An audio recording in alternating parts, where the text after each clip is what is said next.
oupa? Ja, kan jy nie asseblief vir my net 'n lekker bekertjie koffie maak, nie? Oupa, ek sal graag vir oupa 'n bekertjie koffie maak. Kan ek net gou ietsie vra? En ja, jy kan maar vra. Ek wil net weet hier in Kolossense 1, oupa, het ek gesien, daar staan in vers 15 dat Jesus die beeld van God is en dat hy eerste is in die skepping. Hoekom word dit so daar gesê? Ja, wag, dat ek net gou met my stetoskoop net luister. Want die stetoskoop help my om raak te sien wat is die fokus van die hele brief. Dat ek net gaan kyk.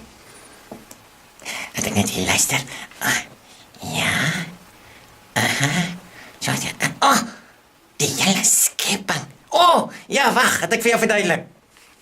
Vir die mense van Kolosse was kennis baie belangrik. Was kennis vir hulle baie belangrik. Ja, jy sien maar, hulle het bietjie anders geglo as die Christene. Hoe so, oupa? Hulle het gesê hierdie wêreld, alles wat jy kan sien of hoor of proe of voel, tel eintlik nie. Hulle het gesê die wêreld, die aarde en mense en lywe en sulke goed is nie belangrik nie. Hulle het gesê net spesiale kennis wat God vir jou gee. Nou, wat het hulle dan gedoen met die kennis, oupa?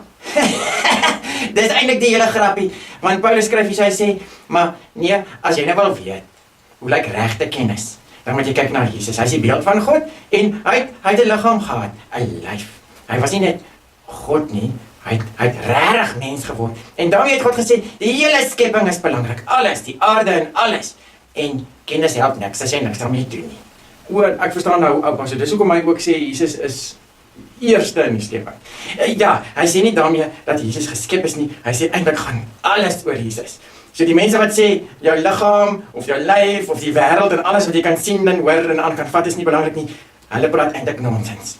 Want hoe wil jy nou lief wees vir iets as jy nie eers daaraan wil vat nie, of dink dit is eers regtig nie.